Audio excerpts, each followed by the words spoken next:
ಗುರುವಪ್ಪ ಬಾಳೆಪುಣಿಯವರಿದ್ದಾರೆ. ಇವರು ಉಳ್ಳಾಲದ ಸದ್ದಿಲ್ಲದ ಸಾಧಕರ ಬಗ್ಗೆ ಉಪನ್ಯಾಸವನ್ನು ನೀಡಲಿದ್ದಾರೆ. ಇದೀಗ ಇವರನ್ನು ಗೌರವಪೂರ್ವಕವಾಗಿ ವೇದಿಕೆಗೆ ಆಹ್ವಾನಿಸುತ್ತಿದ್ದೇನೆ. ಹಾಗೆ ಅಧ್ಯಕ್ಷರಾದಂತಹ MP ಶ್ರೀನಾಥ್ ಇವರನ್ನು ಗೌರವಪೂರ್ವಕವಾಗಿ ಸ್ವಾಗತಿಸ್ತಾ ಇದ್ದೇನೆ. ಗುರುವಪ್ಪ ಬಾಳೆಪುಣಿಯವರಿಗೆ ಶಾಲು ಹಾಕಿ ಸ್ವಾಗತಿಸಬೇಕೆಂದು ಸಾಹಿತ್ಯ ಪರಿಷತ್ತಿನ ಅಧ್ಯಕ್ಷರಾದ ಡಾಕ್ಟರ್ ಧನಂಜಯ ಕುಂಬ್ಳೆ ಇವರಲ್ಲಿ ಕೇಳಿಕೊಳ್ಳುತ್ತಿದ್ದೇನೆ.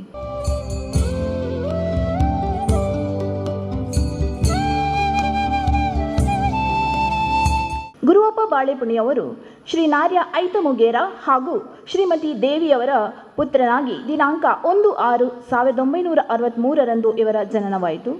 1986ರಲ್ಲಿ ಪತ್ರಿಕೋದ್ಯಮಕ್ಕೆ ಪ್ರವೇಶ ಮಾಡಿದರು. ಸಣ್ಣ ಪತ್ರಿಕೆಯಿಂದ ಹಿಡಿದು ಕೆನರಾ ಟೈಮ್ಸ್, ಉಡುಪಿ, ಮಂಗಳೂರು, ಹುಬ್ಬಳ್ಳಿ ಮತ್ತು ಬೆಂಗಳೂರಿನಲ್ಲಿ ಕರ್ತವ್ಯ ನಿರ್ವಹಣೆ ಮಾಡಿದರು. ಮಂಗಳೂರು ಮಿತ್ರ, ಕನ್ನಡ, ಸಂಜೆ ದಿನ ಪತ್ರಿಕೆಗಳಲ್ಲಿ ವರದಿಗಾರರಾಗಿ, ಸಂಯುಕ್ತ ಕರ್ನಾಟಕಕ್ಕೆ ಮಂಗಳೂರಿನಿಂದ ವಿಶೇಷ ವರದಿಗಾರರಾಗಿ 1998ರಿಂದ ಹೊಸದಿಗಂತ ಕನ್ನಡ ದಿನಪತ್ರಿಕೆಯ ಮಂಗಳೂರು ಆವೃತ್ತಿಯಲ್ಲಿ ವರದಿಗಾರರಾಗಿ ವೃತ್ತಿಯನ್ನು ಆರಂಭಿಸಿದರು. 2021ರ ಆಗಸ್ಟ್ನಿಂದ ವಿಶೇಷ ವರದಿಗಾರರಾಗಿ ಕರ್ತವ್ಯ ನಿರ್ವಹಿಸ್ತಾ ಇದ್ದಾರೆ.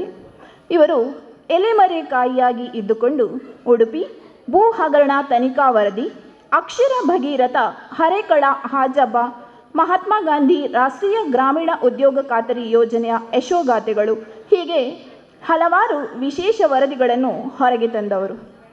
ಈ ವರದಿಯ ಪರಿಣಾಮವಾಗಿ ಹರೇಕಳ ಹಾಜಬ್ಬರು ಹಲವಾರು ಪ್ರಶಸ್ತಿಗಳನ್ನು ಪಡೆದುಕೊಂಡು ಇಂದು ವಿಶ್ವಮಟ್ಟದಲ್ಲಿ ಗುರುತಿಸಲ್ಪಟ್ಟಿದ್ದಾರೆ. ಇವರು ಸಾರ್ವಜನಿಕ ಆಸ್ತಿ ನಿರ್ಮಾಣಕ್ಕೆ ನೇತೃತ್ವ ವಹಿಸಿದ್ದಾರೆ. ಹಲವಾರು ಕಾರ್ಯಾಗಾರಗಳಲ್ಲಿ ಭಾಗಿಯಾಗಿದ್ದು ಗ್ರಾಮೀಣ ಅಭಿವೃದ್ಧಿಯಲ್ಲಿ ಆಸಕ್ತಿ ಹೊಂದಿ ವಿಶೇಷ ಉಪನ್ಯಾಸಗಳನ್ನು ನೀಡಿದ್ದಾರೆ. ಇವರಿಗೆ ಅತ್ಯುತ್ತಮ ಗ್ರಾಮೀಣ ವರದಿಗಾಗಿ 2004ರಲ್ಲಿ ಪ್ರಶಸ್ತಿ, ಹಂಗರ್ ಪ್ರಾಜೆಕ್ಟ್ಗಾಗಿ 2011ರಲ್ಲಿ ಸರೋಜಿನಿ ನಾಯ್ಡು ಪ್ರಶಸ್ತಿ, ಪತ್ರಿಕೋದ್ಯಮ ಸೇವೆ ಪರಿಗಣಿಸಿ 2012ರಲ್ಲಿ ಕಾಂತಾವರ ಪುರಸ್ಕಾರ, ಕರ್ನಾಟಕ ಸರ್ಕಾರದಿಂದ 2021ನೇ ಸಾಲಿನ ಡಾಕ್ಟರ್ BR ಅಂಬೇಡ್ಕರ್ ಪ್ರಶಸ್ತಿ, 2014ರಲ್ಲಿ ದಕ್ಷಿಣ ಕನ್ನಡ ರಾಜ್ಯೋತ್ಸವ ಪ್ರಶಸ್ತಿ, 2022ರಂದು ಬೆಸಿನಾಮಲ್ಯ ಪತ್ರಿಕೋದ್ಯಮ ಪ್ರಶಸ್ತಿಗಳು ದೊರಕಿದೆ. ಮಂಗಳೂರು ವಿಶ್ವವಿದ್ಯಾನಿಲಯ ಸೇರಿದಂತೆ ವಿವಿಧ ಕಾಲೇಜುಗಳ 50ಕ್ಕೂ ಅಧಿಕ ಪತ್ರಿಕೋದ್ಯಮ ವಿದ್ಯಾರ್ಥಿಗಳು ಬಾಳೆಪುಣಿಯವರಿಂದ ಇಂಟರ್ನ್ಶಿಪ್ ತರಬೇತಿ ಪಡೆದಿದ್ದಾರೆ. ಅವರಲ್ಲಿ ಅನೇಕರು ಮಾಧ್ಯಮ ಕ್ಷೇತ್ರ ಮತ್ತು ಸರ್ಕಾರದ ಅಧಿಕಾರಿಗಳಾಗಿ ಸೇವೆಯಲ್ಲಿದ್ದಾರೆ. ಇದೀಗ ವಿಶೇಷ ಉಪನ್ಯಾಸಕ್ಕಾಗಿ ಗುರುವಪ್ಪ ಬಾಳೆಪುಣಿಯವರಲ್ಲಿ ಕೇಳಿಕೊಳ್ಳುತ್ತಿದ್ದೇನೆ. ಉಳ್ಳಾಲ ಅಂದಮೇಲೆ ನಾವೆಲ್ಲ ಖುಷಿ ಪಡಲೇಬೇಕು. ಉಳ್ಳಾಲ ಯುನೀಕ್. ಆ ಯುನೀಕ್ ಆದಂಥ ತಾಲೂಕಿನಲ್ಲಿ ನಾನಿದ್ದೇನೆ. ಉಳ್ಳಾಲ ಭೌಗೋಳಿಕವಾಗಿ 3 ನಗರಾಡಳಿತ ಸಂಸ್ಥೆಗಳು, 17 ಗ್ರಾಮ ಪಂಚಾಯತ್ಗಳನ್ನು ಒಳಗೊಂಡಿರುವಂಥ ಒಂದು ಭೌಗೋಳಿಕ ಪ್ರದೇಶ. ಸ್ವಾತಂತ್ರ್ಯ ಚಳವಳಿಗೆ ಮತ್ತು ಸಾಮರಸ್ಯ ಈ 2 ವಿಷಯಗಳಿಗೆ ರಾಷ್ಟ್ರ ಮಟ್ಟದಲ್ಲಿ ಗುರುತಿಸಿಕೊಂಡಿರುವಂಥ ಹೆಮ್ಮೆಯ ತಾಲೂಕು ಯಾವುದಂತ ಕೇಳಿಕೊಂಡ್ರೆ ಅದು ನನ್ನ ಉಳ್ಳಾಲ. ಪರಕೀಯ ದಾಸ್ಯವನ್ನು ಆಕ್ಷೇಪಿಸಿ ಮೊದಲ ಬಾರಿಗೆ ವಿದೇಶಿಯರಾದ ಪೋರ್ಚುಗೀಸರನ್ನು ಹೆಡೆಮುರಿ ಕಟ್ಟಿದಂಥ ಉಳ್ಳಾಳದ ರಾಣಿ ಅಬ್ಬಕ್ಕ ನಮ್ಮ ಊರಿನವಳು. ಆಕೆ ಸೈನ್ಯ ಸಾಮರಸ್ಯಕ್ಕೊಂದು ಮಾದರಿಯಾಗಿತ್ತು. ಆ ಸೈನ್ಯದಲ್ಲಿ ಮೊಗವೀರರು ಇದ್ದರು, ಅಲ್ಪಸಂಖ್ಯಾತರಿದ್ದರು, ಮುಸ್ಲಿಮರು ಇದ್ದರು, ಎಲ್ಲ ಜಾತಿ ಬಾಂಧವರು ಇದ್ದರು. ಇದು ನಮ್ಮೆಲ್ಲರಿಗೂ ಹೆಮ್ಮೆ. ಆಕೆ ಆರಾಧ್ಯ ದೈವ ಸೋಮನಾಥ ದೇವಸ್ಥಾನ ಉಳ್ಳಾಲದಲ್ಲಿದೆ. ದಕ್ಷಿಣದ ಅಜ್ಮೀರ್ ಅಂತ ಹೇಳಿಕೊಳ್ಳುವಂಥ ಉಳ್ಳಾಲದ ಸೈಯದ್ ಮದನಿ ನಮಗೆಲ್ಲ ಹೆಮ್ಮೆಯ ವಿಷಯ. ಶ್ರೀಲಂಕಾದವರೆಗೆ ಪವಾಡವನ್ನು ಮೆರೆದಿರುವಂಥ ಸಂತ ಜೋಸೆಫರು ನಮ್ಮೂರಿನವರು. ಉಳ್ಳಾಲದ ಮಣ್ಣಿನಲ್ಲಿ ಸಾಧಕರಿಗೇನೂ ಕಡಿಮೆ ಇಲ್ಲ. ಈ ನೆಲದ ಪರಿಸರ ಪ್ರೀತಿಯನ್ನು ಮೆರೆದ ಮೊಯ್ದಿನವರು ಹರೇಕಳದವರು. ಕೀಲು ಜೋಡಣೆಯಲ್ಲಿ ಮಾಂತ್ರಿಕರಾಗಿದ್ದಂಥ ಕಡಂಜ ತ್ಯಾಂಪಣ್ಣ ಭಂಡಾರಿಗಳು ನಮ್ಮ ತಾಲೂಕಿನವರು. ಅದೇ ರೀತಿ ಯಕ್ಷಗಾನ ಪೋಷಣೆ ಮಾಡಿ ಅದನ್ನು ಬೆಳೆಸಿದ ಕಲ್ಲಾಡಿ ವಿಠಲ್ ಶೆಟ್ಟರು ನಮ್ಮ ತಾಲೂಕಿನವರು. ಈ ಜಿಲ್ಲೆಯಲ್ಲಿ ವಿಮಾನ ನಿಲ್ದಾಣ, ರಾಷ್ಟ್ರೀಯ ಹೆದ್ದಾರಿ, ಜೊತೆಗೆ ನವಮಂಗಳೂರು ಬಂದರು ಯಾರು ಅಂತ ಕೇಳಿದ್ರೆ ಅದನ್ನು ಉಳ್ಳಾರ ಶ್ರೀನಿವಾಸ ಮೊದಲೇ ತಂದವರು. ಅವರು ನಮ್ಮ ಊರಿನವರು. ಒಂದಷ್ಟು ಮೆಡಿಕಲ್ ಕಾಲೇಜುಗಳು, ಶಿಕ್ಷಣ ಸಂಸ್ಥೆಗಳ ಮೂಲಕ ನೂರಾರು ಮಂದಿಗೆ ಉದ್ಯೋಗ ಕೊಟ್ಟಂಥ ಉದ್ಯೋಗದಾತರಿದ್ದಾರೆ, ಅವರು ನಮ್ಮ ತಾಲೂಕಿನಲ್ಲಿದ್ದಾರೆ. ಬೇರೆ 2 ವಿಶ್ವವಿದ್ಯಾಲಯಗಳಿದ್ದಾವೆ, ಮೆಡಿಕಲ್ ಕಾಲೇಜುಗಳಿದ್ದಾವೆ, ಶಿಕ್ಷಣ ಸಂಸ್ಥೆಗಳಿದ್ದಾವೆ. ಅಲ್ಲಲ್ಲಿ ನೂರಾರು ಮಂದಿ ಉದ್ಯೋಗಗಳಿದ್ದಾರೆ, ಉದ್ಯೋಗದಾತರು ಈ ಊರಲ್ಲಿದ್ದಾರೆ. ಸಂತೋಷದಿಂದ ಹೇಳಿಕೊಳ್ಳುವ ಮಂಗಳೂರು ವಿಶ್ವವಿದ್ಯಾನಿಲಯ ಎಲ್ಲಿದೆ ಅಂತ ಕೇಳಿದರೆ 3 ಜಿಲ್ಲೆಗಳಿಗೆ ಸಂಬಂಧದ್ದು. ಅದು ಉಳ್ಳಾಲ ತಾಲೂಕಿನಲ್ಲಿದೆ. ಜಿಲ್ಲೆಗೊಂದು ಕೇಂದ್ರ ಸರ್ಕಾರದ ಮಾನವ ಸಂಪನ್ಮೂಲ ಇಲಾಖೆಯಿಂದ ನಡೆಸುವಂಥ ನವೋದಯ ಶಾಲೆ ಎಲ್ಲಿದೆ ಅಂತ ಕೇಳಿದರೆ ಅದು ನಮ್ಮ ಉಳ್ಳಾಲ ತಾಲೂಕಿನ ಬಾರೇಪುಡಿ ಗ್ರಾಮದಲ್ಲಿದೆ. ಇದೆಲ್ಲ ನಮಗೆ ಹೆಮ್ಮೆ ಪಡುವಂಥ ವಿಷಯ. ಹೊಟ್ಟೆಗೆ ಅನ್ನ ಇಲ್ಲದಿದ್ದರೂ ನನ್ನ ಊರಿಗೊಂದು ಶಾಲೆ ಬೇಕು, ನನ್ನ ಊರಿನ ಮಕ್ಕಳು ಬಡವ ಬಲ್ಲಿದಂತೆ ಅಕ್ಷರ ಕಲಿಬೇಕು, ದೊಡ್ಡ ಜನಗಳಾಗಬೇಕು, ಈ ದೇಶದ ಪ್ರಜೆಗಳಾಗಬೇಕು ಅಂತ ಕನಸು ಕಂಡಂಥ ಹರೇಕಳ ಹಜಬ್ಬ ಉಳ್ಳಾಲ ತಾಲೂಕಿಗೆ ಸಂಬಂಧಪಟ್ಟ ಹರೇಕಳದವರು. ಜಾನಪದ, ಯಕ್ಷಗಾನ, ಯಾವುದೇ ಸಾಹಿತ್ಯ ಇರಲಿ, ಸಾಹಿತ್ಯ ಕ್ಷೇತ್ರದಲ್ಲಿ ನಮಗೆಲ್ಲ ಅಮೃತವನ್ನು ಹಂಚಿದ ಅಮೃತರಿರುವುದು ನಮ್ಮ ಉಳ್ಳಾಲದ ಸೋಮೇಶ್ವರದಲ್ಲಿ. ಇದು ನಮಗೆಲ್ಲ ಹೆಗ್ಗಳಿಕೆ. ಜೊತೆಗೆ ಇಂಥ ಈ ಸಾಧನೆಗಳ ವ್ಯಕ್ತಿಗಳು ಅಗಣ್ಯವಾಗಿದ್ದಾರೆ, ಅಪರೂಪದವರು ಇದ್ದಾರೆ, ಎಲ್ಲರೂ ಇದ್ದಾರೆ. ಇವರ ಹುಡುಕಾಟ ಇವತ್ತು ನಾಳೆಗೆ ನಿಲ್ಲುವುದಿಲ್ಲ, ಮತ್ತು ವ್ಯಕ್ತಿಗಳ ಸಾಧನೆ ಇವತ್ತು ನಾಳೆಗೆ ನಿಲ್ಲುವುದಿಲ್ಲ. ನಾನು ಇಲ್ಲಿ ಕೆಲವು ಮಂದಿಯನ್ನು ನಿಮ್ಮ ಮುಂದಿಡ್ತೇನೆ ಅಂದ ಮಾತ್ರಕ್ಕೆ ಅವರು ಮಾತ್ರ ಸಾಧಕರಲ್ಲ, ಅವರ ಹಿಂದೆ ಮುಂದೆ ಒಂದಷ್ಟು ಸಾಧಕರಿದ್ದಾರೆ. ನಾನು ಇಲ್ಲಿ ಪೆಕ್ಯುಲರ್ ವಿಶೇಷತೆ ಅಂತ ಕಂಡುಕೊಂಡಿರುವಂಥ ಕೆಲವು ಮಂದಿಯನ್ನು ನಾನು ನಮ್ಮ ಮುಂದೆ ಇಡ್ತೇನೆ. ಅದರಲ್ಲಿ ಕೆಲವರ ಹೆಸರುಗಳನ್ನು ನೀವು ಕೇಳಿರುವುದಕ್ಕೂ ನನಗೆ ಸಂತೋಷ ಇದೆ. ಒಂದು ವೇಳೆ ಯಾರ್ದಾದ್ರೂ ಹೆಸರು ಕೇಳಲಿಲ್ಲ ಅಂತ ಇಟ್ಟಿದ್ರೆ ಅದಕ್ಕೂ ನನಗೆ ಸಂತೋಷ ಇದೆ, ಯಾಕಂದರೆ ನೀವು ಈಗ ಕೇಳ್ತಾ ಇದ್ದೀರಿ. ಆ ಕಾರಣಕ್ಕಾಗಿ ಮೊದಲನೇದಾಗಿ ನಾನು ಎತ್ತಿಕೊಳ್ಳುವಂಥ ಹೆಸರು ಇರಾ ಗ್ರಾಮದ ಸಣ್ಣ ಬಯಲಿನ ಕೃಷಿಕ ಅಬ್ದುಲ್ ಖಾದರ್ ಶಾಲೆಗೆ ಹೋಗಿಲ್ಲ, 5ನೇ ಕ್ಲಾಸ್ ಕಲಿತವರು. 6 ಎಕರೆ ಹಿರಿಯರಿಂದ ಬಂದಂಥ ಭೂಮಸೂದಲ್ಲಿ ಬಂದಂಥ ಜಮೀನಿದೆ. 4 ಮಕ್ಕಳು, 3 ಹೆಣ್ಣುಮಕ್ಕಳು, ಒಬ್ಬ ಹುಡುಗ.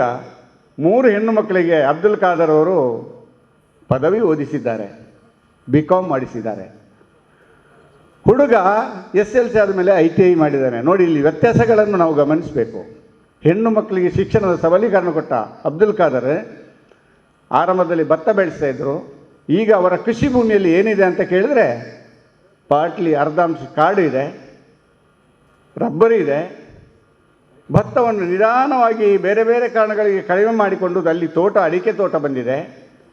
ಅಡಿಕೆ ತೋಟದಲ್ಲಿ ಮಾತ್ರ ಅಲ್ಲ, ಅಲ್ಲಿ ತೆಂಗು ಇದೆ, ತೆಂಗಿನ ಎಡೆಯಲ್ಲಿ ಅಲ್ಲಿ ಇಲ್ಲಿ ಕೊಕ್ಕೋ ಇದೆ. ಒಂದು ರೀತಿಯಲ್ಲಿ ಮಿಶ್ರ ಕೃಷಿ. ಇವರ ಹೆಗ್ಗಳಿಕೆ ಏನಪ್ಪ ಅಂತ ಕೇಳಿದರೆ, ಇವರಿಗೆ ಕೃಷಿಯ ಆಸಕ್ತಿಯಿಂದಾಗಿ ಇಲಾಖೆಗಳ ಸಂಪರ್ಕ ಬೆಳೆಯಿತು, ಅಧಿಕಾರಿಗಳ ಒಡನಾಟ ಬೆಳೆಯಿತು, ಬೆಳ್ತಂಗಡಿಯ ಕೃಷಿಕರ ತರಬೇತಿ ಕೇಂದ್ರದ ಸಂಪರ್ಕ ಆಯಿತು, ಒಂದಷ್ಟು ಮಾಹಿತಿಗಳನ್ನು ಸಂಗ್ರಹಿಸಿಕೊಂಡರು. ಅದರಿಂದಾಗಿ ಕೃಷಿ ಪ್ರವಾಸಗಳಲ್ಲಿ ಭಾಗವಹಿಸುವಂಥ ಅವಕಾಶ ಅಬ್ದುಲ್ ಖಾದರ್ ಅವರಿಗೆ ಸಿಕ್ತು. ಹಾಗೆ ಸಿಕ್ಕಿದವರು ಮಾಡಿದ್ದು ಏನು ಅಂತ ಕೇಳಿದರೆ, 10 ವರ್ಷದ ಹಿಂದೆ ಅವರ ಊರಿಗೆ ಇರಾದ ಸಣ್ಣ ಬಯಲಿಗೆ ರಂಬೂಟನ್ನು ಪರಿಚಯ ಮಾಡಿದರು. ಬೆಳುವಾಯಿಯ ಸೋನ್ಸ್ ಅವರಿಂದ, ಮೂಡಬಿದಿರೆಯ ಸೋನ್ಸ್ ಅವರಿಂದ ಗಿಡಗಳನ್ನು ತಂದು ರಂಬೂಟನ್ ಕೃಷಿ ಶುರು ಮಾಡಿದರು. 4 ವರ್ಷದಿಂದ ಡ್ರ್ಯಾಗನ್ ಫ್ರೂಟನ್ನು ಬೆಳೆಸಲಿಕ್ಕೆ ಶುರು ಮಾಡಿದರು. ಮೊನ್ನೆ ಮ್ಯಾಂಗೋಸ್ಟಿನ್ ಕೃಷಿಯನ್ನು ಶುರು ಮಾಡಿದ್ದಾರೆ. ಹಲಸು, ಇವತ್ತು ಅವರ ವೈವಿಧ್ಯವಾದ ಹಲಸು ಇದೆ.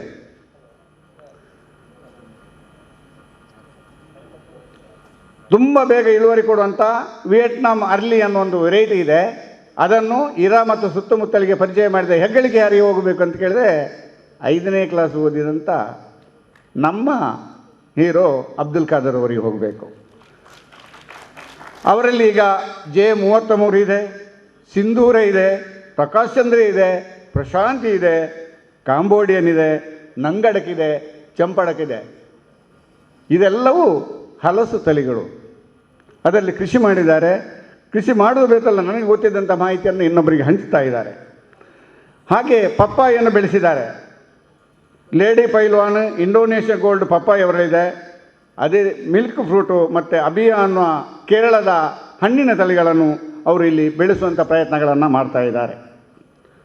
ಅವರ ಪ್ರಕಾರ ನಮ್ಮ ಭಾಗಕ್ಕೆ ಅಡಿಕೆ, ತೆಂಗು, ರಬ್ಬರ್ ವಾಣಿಜ್ಯ ಕೃಷಿಗಳನ್ನು ಹೊರತುಪಡಿಸಿದರೆ ಡ್ರ್ಯಾಗನ್ ಫ್ರೂಟ್, ಮ್ಯಾಂಗೋಸ್ಟಿನ್ ಮತ್ತು ರಂಬೂಟನ್ನು ನಾವು ವಾಣಿಜ್ಯ ಬೆಳೆಯಾಗಿ ಬೆಳೆಸ್ಬೋದು ಅಂತ ಅವರ ಅಭಿಪ್ರಾಯ. ಅದರಲ್ಲೂ ಡ್ರ್ಯಾಗನ್ ಫ್ರೂಟಿಗೆ ನೀರು ಕಡಿಮೆ, ಮೇಂಟೆನೆನ್ಸ್ ಸುಲಭ ಅಂತ ಅವ್ರು ಹೇಳ್ತಾರೆ. 9 ತಿಂಗಳು 12 ತಿಂಗಳುಗಳಲ್ಲಿ 9 ತಿಂಗಳು ಇದು ನಮಗೆ ಫಲವನ್ನು ಕೊಡ್ತದೆ. ನಮಗೆಲ್ಲ ಗೊತ್ತಿದೆ, ಈಗ ನಮ್ಮ ಮನೆಗಳಲ್ಲಿ ಹಟ್ಟಿಗಳಿಲ್ಲ. ಒಂದು ವೇಳೆ ಹಟ್ಟಿ ಇದ್ದರೆ ಹಟ್ಟಿ ಖಾಲಿಯಾಗಿರ್ತದೆ. ಆದರೆ ಅಬೂಬಕ್ಕರ್ ಹಟ್ಟಿಯನ್ನು ಖಾಲಿ ಮಾಡಲಿಲ್ಲ.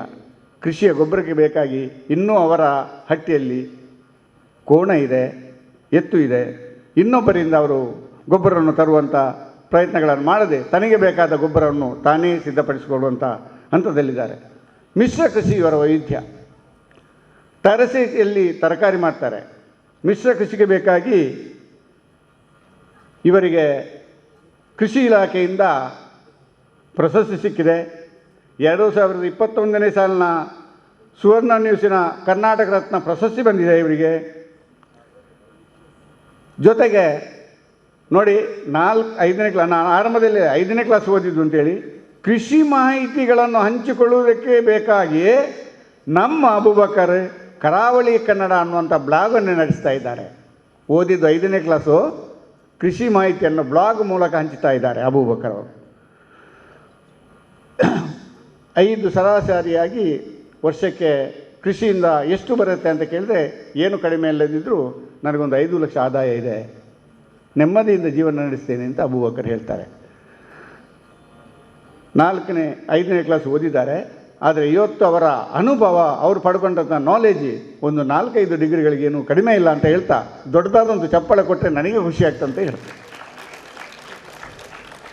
ಉಳ್ಳಾಲದಲ್ಲಿಂದು ಉಳ್ಳಾಲ ಕೋಡಿ ಅಂತಿದೆ, ಅಲ್ಲೊಂದು ಟೈಲ್ ಫ್ಯಾಕ್ಟ್ರಿ. ಆ ಟೈಲ್ ಫ್ಯಾಕ್ಟ್ರಿನ ಹೆಸರು ಸಿಲೋನ್ ಟೈಲ್ ವರ್ಕ್ಸ್ ಅಂತೇಳಿ. ಅಲ್ಲಿ ಒಂದಷ್ಟು ಕಾರ್ಮಿಕರು, ಪಕ್ಕದಲ್ಲಿ ಒಂದು ಹೋಟೆಲು.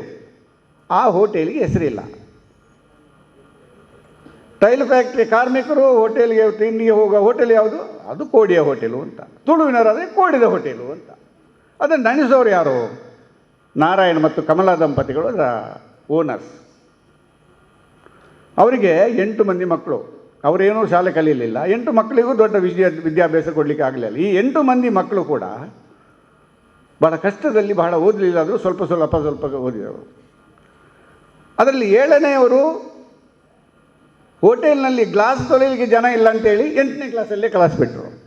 7ನೇಯವರು 8ನೇ ಕ್ಲಾಸಲ್ಲಿ ಶಾಲೆ ನಿಲ್ಲಿಸಿದರು.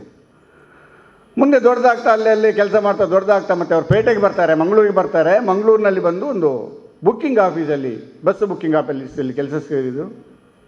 ಅದೇ ಹೊತ್ತಲ್ಲಿ LSS ಸಂಧ್ಯಾ ಶಾಲೆಗೆ ಸೇರಿಕೊಂಡು ಅಲ್ಲಿ SLC ಮಾಡಿದರು. ಮುಂದೆ ಬುಕ್ಕಿಂಗ್ ಆಫೀಸಿನಿಂದ ಫೈನಾನ್ಸ್ ಕಂಪ್ನಿಗೆ ಪಿಗ್ಮಿ ಕಲೆಕ್ಟ್ ಮಾಡಲಿಕ್ಕೆ ಹೋಗ್ತಾರೆ. ಪಿಗ್ಮಿ ಕಲೆಕ್ಟ್ ಮಾಡಲಿಕ್ಕೆ ಮನೆಯಿಂದ ಮನೆ, ಬಾಗಿಲಿಂದ ಬಾಗಿ ಹೋಗುವಾಗ ಸೆಕೆ, ವಿಪರೀತ ಸೆಕೆ. ಈ ಸೆಕೆಯನ್ನು ಕಡಿಮೆ ಮಾಡೋದು ಹೇಗಪ್ಪ, ಮಾಡಬೇಕಲ್ಲ ಅಂತ ಕೇಳಿಕೊಂಡು ಹೋದರು. ಇವರು ಕೇಳಿದರು. ಕೇಳುವಾಗ ಅವ್ರು ಕೆಲವರು ಹೇಳಿದರು, ಗಿಡ ಮರಗಳನ್ನು ನೆಟ್ಟರೆ ಸ್ವಲ್ಪ ತಂಪು ಆಗ್ಬೋದು ಭೂಮಿ ಅಂತ ಶುರು ಮಾಡಿದರು. ಅವತ್ತಿಂದ, ಇದು 37 ವರ್ಷಗಳ ಹಿಂದಿನ ಕಥೆಯನ್ನು ನಾನು ಹೇಳ್ತಾ ಇರೋದು. ಗಿಡ ಮರಗಳನ್ನು ನೆಡಲಿಕ್ಕೆ ಶುರು ಮಾಡಿದರು.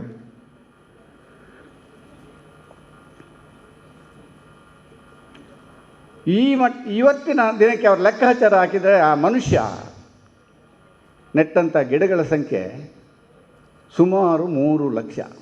ಪ್ರತಿ ವರ್ಷ ಆ ವ್ಯಕ್ತಿ ಹಾಸನ, ದಕ್ಷಿಣ ಕನ್ನಡ, ದಾವಣಗೆರೆ, ಪಕ್ಕದ ಕೇರಳ, ಉಳ್ಳಾಲ ಪ್ರದೇಶ, ಮಂಗಳೂರು ಪ್ರದೇಶದಲ್ಲಿ ಸರಾಸರಿ ವರ್ಷಕ್ಕೆ 8,000 ಗಿಡಗಳನ್ನು ನೆಡ್ತಾರೆ. ಗುಣಿಸಿದರೆ 3 ಲಕ್ಷಕ್ಕೆ ಹತ್ತಿರ ಗಿಡಗಳಾಗ್ತವೆ. ಗಿಡಗಳ ಬಗ್ಗೆ ಅಪೂರ್ವವಾದ ಅನುಭವವನ್ನು ಅವರು ಹೊಂದಿದ್ದಾರೆ. ಮತ್ತು ಅವರು ನೆಡುವಂಥ ಗಿಡಗಳಲ್ಲಿ ವೈವಿಧ್ಯತೆ ಇದೆ. ಹಣ್ಣಿನ ಗಿಡಗಳನ್ನು ಆದ್ಯತೆಯಲ್ಲಿ ನೆಡ್ತಾರೆ ಅವರು. ಯಾಕೆ ಅಂತ ಕೇಳಬೇಕು ನಾವು. ಪ್ರಕೃತಿಯಲ್ಲಿ ಮರಗಿಡಗಳ ಜೊತೆಗೆ ಹಕ್ಕಿಗಳಿರ್ತವೆ, ಪ್ರಾಣಿಗಳು ಇರ್ತವೆ, ಅವುಗಳಿಗೂ ಆಹಾರ ಆಗಬೇಕು. ಆ ದೃಷ್ಟಿಯಲ್ಲಿ ನೆಡ್ತೇನೆ. ಮತ್ತು ಸ್ವಲ್ಪ ಮೆಡಿಸಿನಲ್ ಪ್ಲಾಂಟ್, ಆಯುರ್ವೇದಿಕ್ ಗುಣಗಳಿರುವಂಥ ಗಿಡಗಳನ್ನು ನೆಡ್ತೇನೆ ಅಂತ ಹೇಳ್ತಾರೆ. ಅವರ ಈ ಯಜ್ಞಕ್ಕೆ ಸಪೋರ್ಟ್ ಆಗಿ ನಿಂತವರು ಯಾರು ಅಂತ ಕೇಳಿದರೆ ಅವರ ಅಮ್ಮ ಕಮಲಕ್ಕ ಹೇಳಿದರು. ಹೋಟೆಲ್ ನಡೆಸಿದ್ರಲ್ಲ, ತುಂಬ ಪ್ರೋತ್ಸಾಹ ಕೊಟ್ಟು ಅವರ ಅಮ್ಮ ಮತ್ತು ಅವರ ಸಹೋದರರು ಮತ್ತು ಸಹೋದರಿಯರು. ಇವತ್ತಿಗೂ ಅವರು ಇವತ್ತು ಪಿಗ್ಮಿ ಫೈನಾನ್ಸಿಂದ ಅವರು ಕೋಆಪರೇಟಿವ್ ಬ್ಯಾಂಕಿಗೆ ಪಿಗ್ಮಿ ಕಲೆಕ್ಟರ್ ಆಗಿ ಬಂದಿದ್ದಾರೆ. ಬೋಳಿಯಾರು ಅಂತ ಒಂದು ಪಕ್ಕದಲ್ಲಿ ಹಳ್ಳಿ ಇದೆ, ಇಲ್ಲಿ ಪಕ್ಕದಲ್ಲಿ 200 ಕದಂಬ ಮರಗಳನ್ನು ನೆಡುವ ಮೂಲಕ ಕದಂಬ ತೋಟವನ್ನು ನಿರ್ಮಾಣ ಮಾಡಿದ್ದಾರೆ. ಅಲ್ಲಲ್ಲಿ ಕದಂಬ ಗಿಡಗಳನ್ನೇ ನೆಟ್ಟಿದ್ದಾರೆ. ನಾನು ಕೇಳಿದವರಲ್ಲಿ ಕದಂಬ ಗಿಡವನ್ನು ಯಾಕೆ ನೆಡ್ತೀರಿ ಅಂತೇಳಿ. ಸರ್, ಅದರಲ್ಲಿ ತುಂಬ ಆಯುರ್ವೇದಿಕ್ ಗುಣಗಳಿದೆ, ತುಂಬ ಚೆನ್ನಾಗಿ ನೆರಳು ಕೊಡ್ತದೆ, ಆ ಕಾರಣಕ್ಕಾಗಿ ಆ ಗುಣಕ್ಕೆ ಬೇಕಾಗಿ ಕದಂಬ ಗಿಡಗಳನ್ನು ನಾನು ನೆಡ್ತೇನೆ ಅಂತೇಳಿ. ಅವರು ನೆಡ್ಲಿಕ್ಕೆ ಖರ್ಚು ಬೇಕಲ್ಲ, ಈ ಹಣವನ್ನೆಲ್ಲ ಹೊಂದಾಣಿಕೆ ಎಲ್ಲಿ ಮಾಡ್ತಾರೆ? ನೀವು ನಂಬ್ತೀರೋ ಇಲ್ಲೋ ಗೊತ್ತಿಲ್ಲ. ಆ ಮನುಷ್ಯ ತನ್ನ ಸಂಪಾದನೆಯ 3% ಅಥವಾ 4% ದುಡ್ಡನ್ನು, ಸ್ವತಃ ದುಡ್ಡನ್ನು ಈ ಗಿಡಗಳನ್ನು ನೆಡಲಿಕ್ಕೆ ಉಪಯೋಗ ಮಾಡ್ತಾರೆ. ಅವರನ್ನು ಈ ರಾಜ್ಯದ ಅರಣ್ಯ ಇಲಾಖೆ ದೊಡ್ಡ ಪ್ರಶಸ್ತಿಯನ್ನು ಇತ್ತೀಚೆಗೆ ಕೊಟ್ಟು ಗೌರವ ಮಾಡಿದೆ. ಜೊತೆಗೆ ನನಗೆ ಬಹಳ ಸಂತೋಷದ ವಿಷಯ ಅಂದರೆ, ಇದೇ ಮಂಗಳೂರು ವಿಶ್ವವಿದ್ಯಾನಿಲಯ 41ನೇ ಸಂಸ್ಥಾಪನಾ ದಿನಾಚರಣೆಯಲ್ಲಿ ಅವರನ್ನು ಇದೇ ವೇದಿಕೆಯಲ್ಲಿ ಗೌರವಿಸಿತ್ತು. ನಾನು ಖುಷಿಪಟ್ಟಂಥ ದಿನ. ಅವರು ಬೇರೆ ಯಾರೂ ಅಲ್ಲ, ಅವರೇ ಇದೇ ಪರಿಸರದಲ್ಲಿ ಈಗ ಓಡಾಡ್ತಾ ಇರುವಂಥ ಮಾಧವ್ ಉಳ್ಳಾರ್. ಸಾಹಿತ್ಯ ಸಮ್ಮೇಳನದ ಸಾಹಿತ್ಯ ಪರಿಷತ್ತಲ್ಲಿ ಅವರು ಜವಾಬ್ದಾರರು ಕೂಡ. ನಮ್ಮ ಮುಡಿಪಿಗೆ ಬರಬೇಕು ನೀವೆಲ್ಲ. ಈಗ ಮುಡಿಪಲ್ಲಿ ಬಹಳ ದೊಡ್ಡ ಸಿಟಿ ಆಗಿದೆ. ಒಂದು ಕಾಲದಲ್ಲಿ ಅಲ್ಲಿ ಒಂದು ಜೂನಿಯರ್ ಕಾಲೇಜು, 2 ಡಾಕ್ಟ್ರುಗಳು, 3 ಅಂಗಡಿ ಬಿಟ್ಟರೆ ಬೇರೆ ಯಾವುದೂ ಇಲ್ಲ. ಇವತ್ತು ಬಹಳ ದೊಡ್ಡ ಸಿಟಿ. ಅಲ್ಲಿಗೊಬ್ಬರು ಡಾಕ್ಟ್ರು ಬರ್ತಾರೆ. 37 ವರ್ಷಗಳ ಹಿಂದೆ ಅಳಿಕೆಯಿಂದ ಬರ್ತಾರೆ ಅವರು. ಹುಬ್ಬಳ್ಳಿಯಲ್ಲಿ MBBS ಮಾಡಿ, ಸುಳ್ಯದಲ್ಲಿ 3 ತಿಂಗಳು ಮಾಡಿ ಅಲ್ಲಿ ಕ್ಲಿನಿಕ್ ಮಾಡಲಿಕ್ಕೆ ಬರ್ತಾರೆ. ಯಾರು ಹೇಳಿದ್ರಂತೆ ಮುಡಿಪಲ್ಲಿ ಆಸ್ಪತ್ರೆಗಳಿಲ್ಲ, ಬರ್ಬೋದು ಅಂತ. ಕ್ಲಿನಿಕ್ ಓಪನ್ ಮಾಡ್ತಾರೆ 85ನೇ ಇಸವಿಯಲ್ಲಿ, 1985ರಲ್ಲಿ. ಪೇಷಂಟ್ಗಳಿಂದ ಎಲ್ಲೆಲ್ಲಿಂದ ನಡ್ಕೊಂಡು ಬರಬೇಕು. ಕ್ಲಿನಿಕ್ಗೊಂದು ಹೆಸರು ಇಡ್ತಾರೆ, ಚಿರಾಯು ಕ್ಲಿನಿಕ್ ಅಂತೇಳಿ. ನಿಧಾನವಾಗಿ ಏನಾಗ್ತದೆ ಅಂತ ಹೇಳಿದರೆ, ಡಾಕ್ಟ್ರ್ ಹೆಸರು ಬದಿಗೆ ಹೋಗ್ತದೆ. ಡಾಕ್ಟ್ರು ನರೇಂದ್ರ ಅಂತ ಯಾರು ಕೇಳುವುದಿಲ್ಲ, ಚಿರಾಯು ಡಾಕ್ಟ್ರು ಅಂತ ಕರೀತಾರೆ ಅವರನ್ನು. ಆರಂಭದ ದಿನಗಳಲ್ಲಿ ಎಷ್ಟು ಹೊತ್ತಿಗೆ ಕರೆ ಬರಲಿ, ನಡುರಾತ್ರಿಲಿ, ಮುಂಜಾನೆ ಇರಲಿ, ಮಧ್ಯಾಹ್ನ ಇರಲಿ, ಮನೆ ಮನೆಗೆ ಸೇವೆ ಕೊಡಿದಂಥದ್ದು ಡಾಕ್ಟ್ರು. ಇವತ್ತು ಸ್ವಲ್ಪ ಟೈಮಿನ ಮೇಲೆ ಅವರು ಸೇವೆ ಕೊಡ್ತಾರೆ. ಇತ್ತೀಚೆಗೆ 95ರಲ್ಲಿ ಮುಡಿಪಿನಲ್ಲಿ ಮನೆ ಮಾಡಿದ್ದಾರೆ ಅವರು. ಮುಂಜಾನೆ 8:30 ಗಂಟೆಗೆ ಕ್ಲಿನಿಕ್ ತೆರೀತಾರೆ, ಮಧ್ಯಾಹ್ನ 1 ಗಂಟೆವರೆಗೆ ಕ್ಲಿನಿಕ್ ಇರುತ್ತೆ, ಸಂಜೆ 3:30ಗೆ ಕ್ಲಿನಿಕ್ ತೆರೀತಾರೆ, 6:30 ಗಂಟೆವರೆಗೆ ಕ್ಲಿನಿಕ್ ಇರುತ್ತೆ. ಪೇರೆಂಟ್ ಸೆಷನ್ಸ್ ಇದ್ದರೆ ಅದು 7:30 ಆಗೋದಿದೆ, 8 ಗಂಟೆ ಆಗ್ತೂ ಇದೆ. ಯಾವ ಬಡವ ಹೋದರೂ ಜೇಬಲ್ಲಿ 10 ರೂಪಾಯಿ ಇದ್ದರೆ ಅವರ ಕ್ಲಿನಿಕ್ಕಿನಲ್ಲಿ ಮುಂದೆ ಮದ್ದಿಗೆ ಬೇಕಾಗಿ ಕ್ಯೂ ನಿಲ್ಬೋದು ಧೈರ್ಯವಾಗಿ. 10 ರೂಪಾಯಿ ಇದ್ದರೆ ಧೈರ್ಯವಾಗಿ ಡಾಕ್ಟರ್ ನರೇಂದ್ರ ಅವರ ಚಿರಾಯು ಕ್ಲಿನಿಕ್ಕಿನ ಮುಂದೆ ಕ್ಯೂ ನಿಲ್ಬೋದು. ಬೇರೆ ಎಲ್ಲೋದ್ರೂ ಸಾಧ್ಯ ಇದೆಯೇ? 10 ರೂಪಾಯಿಂದ ಅವರ ಬಿಲ್ಲು ಶುರು ಆದರೆ ಗರಿಷ್ಠ ಅಂದರೆ 60 ರೂಪಾಯಿ ದಾಟುವುದಿಲ್ಲ. ಇದು ಇವತ್ತಿನ ರೇಟ್ ಹೇಳ್ತಾ ಇರೋದು ನಾನು. 36-37 ವರ್ಷಗಳ ಹಿಂದೆ ಅವರ ರೇಟ್ ಎಷ್ಟಿರ್ಬೋದು? 50 ಪೈಸೆ, 1 ರೂಪಾಯಿ. ಯಾರಾದರೂ ಸಿಗ್ತಾರೆ ಎಲ್ಲಾದರೂ? ಹುಡುಕಿದ್ರು ಸಿಗೋದಿಲ್ಲ. ಇದ್ದಾರೆ ಅಪರೂಪಕ್ಕೊಮ್ಮೆ ಅಂತ ಡಾಕ್ಟ್ರು. ಅವ್ರು ಹೇಳ್ತಾರೆ, ನಾನು ದುಡ್ಡು ಮಾಡಲಿಕ್ಕೆ ಬಂದದಲ್ಲ, ನಾನು ಸೇವೆ ಮಾಡಲಿಕ್ಕೆ ಬಂದದ್ದು. ನಮ್ಮೊಂದು ದೂರದ ಪರಿಚಯಸ್ಥರು ಮುಡಿಪಲ್ಲಿ ಕ್ಲಿನಿಕ್ ಇಲ್ಲ, ಬನ್ನಿ ಅಂತ ಹೇಳಿದರು. ದುಡ್ಡು ಮಾಡಲಿಕ್ಕೆ ಬರಲಿಲ್ಲ. ನಾನು ಹೀಗೆ ಪ್ರಾಕ್ಟೀಸ್ ಮಾಡ್ತಾ ಇರುವಾಗ ನನ್ನ ಹೆಂಡತಿ ನನಗೆ ಸಪೋರ್ಟ್ ಮಾಡಿದ್ದಾಳೆ. ಅವಳ ಸಪೋರ್ಟ್ ಇದ್ದಕ್ಕೆ ನಾನು ಹೀಗೆ ಸೇವೆ ಮಾಡಲಿಕ್ಕೆ ಆಯಿತು. ನಾನು ಸೇವೆ ಮಾಡಿದ ಫಲವಾಗಿ ನನ್ನ 2 ಗಂಡು ಮಕ್ಕಳಿಗೆ ಮೆರಿಟ್ ಸೀಟ್ ಸಿಕ್ಕಿತು. ಒಬ್ಬ ಆರ್ಥೋದಲ್ಲಿ MS ಮಾಡಿದ್ದಾನೆ, ಈಗ ಫೆಲೋಶಿಪ್ ತಗೊಂಡು ಹೈಯರ್ ಸ್ಟಡೀಸ್ ಮಾಡ್ತಾ ಇದ್ದಾನೆ. ಸಣ್ಣ ಮಗ ಇಂಜಿನಿಯರಿಂಗ್ ಫೈನಲ್ ಇಯರ್ ಇದ್ದಾನೆ. ಇದು ನನ್ನ ಸೇವೆಗೆ ದೇವರು ಕೊಟ್ಟಂಥ ಪ್ರತಿಫಲ. ನನಗೆ ಪ್ರಶಸ್ತಿ ಯಾವುದಂತ ಕೇಳ್ತೀರಾ? ನನಗೆ ಪ್ರಶಸ್ತಿ ನನ್ನಿಂದ ಟ್ರೀಟ್ಮೆಂಟ್ ತಗೊಂಡ ಪೇಷಂಟ್ಗಳು ಒಳ್ಳೆ ಮಾತು ಹೇಳ್ತಾರಲ್ಲ, ಅದು ನನಗೆ ಪ್ರಶಸ್ತಿ ಅಂತ ಹೇಳ್ತಾರೆ. ಎಲ್ಲಾದರೂ ಇರ್ತಾರ? ಅದು ನನ್ನ ಮುಡಿಪಲ್ಲಿ ಮಾತ್ರ ಸಾಧ್ಯ. ಚಿರಾಯು ಇನ್ನೊಂದು ಕಡೆಯಲ್ಲಿ ಸಿಗೋದಿಲ್ಲ. ನನ್ನ ಊರಿಗೆ ಬಂದಂಥ ಅಳಿಕೆಯ ಡಾಕ್ಟರ್ ನರೇಂದ್ರ ಅವರು ಇವತ್ತು ಮುಡಿಪಿನಲ್ಲಿ ಚಿರಾಯುವಾಗಿ 10 ರೂಪಾಯಿಯಲ್ಲಿ ಮದ್ದು ಕೊಡ್ತಿದ್ರೆ ಅದು ಉಳ್ಳಾಳ ತಾಲೂಕಿನ ಜನತೆ ಹೆಮ್ಮೆ ಪಡಬೇಕು ಅಂತ ಹೇಳ್ತೇನೆ. ಈಗ ಕಮರ್ಷಿಯಲ್ ಆಗಿ ಕೃಷಿ ಮಾಡೋದೊಂದು ಫ್ಯಾಷನ್ ಆಗಿದೆ. ದುಡ್ಡಿದ್ದವರು ಆ ಮುಖಾಂತರ ಪ್ರಚಾರ ತಗೊಳ್ತಾರೆ, ತೋಟ ಮಾಡ್ತಾರೆ. ನಾನು ಆಚೆ ಮೂಡಬಿದ್ದೆ ಕಡೆ ಹೋಗೋಕೆ ಹೇಳಿದೆ, ಎಕರೆಗಟ್ಟಲೆಯಲ್ಲಿ ಅನಾನಸು ಮಾಡಿದ್ದಾರೆ. ಮೆಷಿನರಿಗಳಲ್ಲಿ ಕೆಲಸ, ರಬ್ಬರ್ ತೋಟಗಳು ಆಗ್ತಾಯಿದೆ ಅದೇ ರೀತಿಯಲ್ಲಿ, ಬೇರೆ ಬೇರೆ ರೀತಿಯಲ್ಲಿ. ಆದರೆ ನಮ್ಮ ಪಕ್ಕದಲ್ಲಿ ಹರೇಕಳದಲ್ಲಿ ಒಬ್ಬರು ಹೆಣ್ಣುಮಗಳಿದ್ದಾರೆ, ಹೆಸರು ಮೈಮುನಾ ಅಂತ, ರಾಜಕಮಲ್ ಮೈಮುನಾ ಅಂತ. ರಾಜಕಮಲ್ ಹೆಸರು ಹೇಗೆ ಬಂತಪ್ಪ? ರಾಜಕಮಲ್ ಅವರ ಗಂಡ ಅಬ್ದುಲ್ ಮಜೀದ್ ಅವರಿಗೆ ಬಸ್ಸಿತ್ತು, ಆ ಬಸ್ಸಿನ ಹೆಸರು ರಾಜಕಮಲ್ ಅಂತ. 3 ವರ್ಷದ ಹಿಂದೆ ಅವರು ತೀರ್ಕೊಂಡಿದ್ದಾರೆ. ಅಬ್ದುಲ್ ಮಜೀದ್ ಅವರ ರಾಜಕಮಲ್ ಹೆಸರು ಮೈಮುನಾ ಅವರಿಗೆ ಅಂಟಿಕೊಂಡಿದೆ. ಅಬ್ದುಲ್ ಮಜೀದ್ ಅವರು ಹಸುಗಳನ್ನು ಸಾಕ್ತಾಯಿದ್ರು. 10-25 ಹಸುಗಳಿತ್ತು.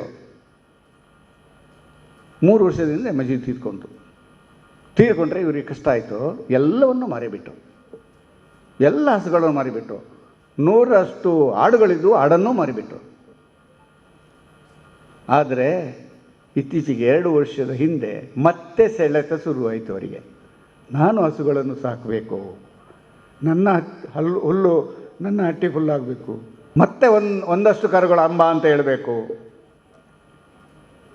ಮತ್ತೆ ಒಂದು ಹಸು ಬೆಳ್ಳಾರೆಯಿಂದ ತಂದರು, ಎಚ್ಚೆತ್ತು. ಹೆಸರೇನಿಟ್ರು ಗೊತ್ತಾ? ಲಕ್ಷ್ಮಿ ಅಂತ ಹೆಸರಿಟ್ಟು.